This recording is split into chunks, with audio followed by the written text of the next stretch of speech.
Ahoj přátelé, já vás zdravím od břehu Černého moře z Gruzie. Jsem kousek od Batumi a jsem na začátku další cesty. V letošním roce chci propojit na koloběžce Černé a Kaspické moře, takže chci projet Gruzií a Azerbajdžánem. Z Baku potom poletím zpátky domů.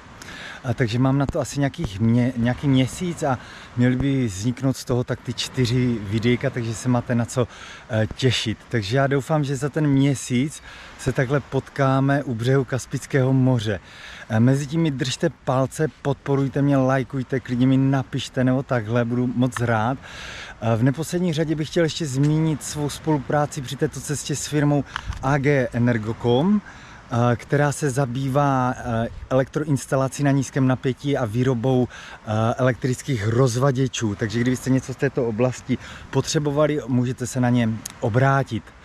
No a když už jsme v Gruzii, tak bych hnedka ze začátku si s vámi dal soutěž. Já bych rád poslal do Česka nějaké pohlednice.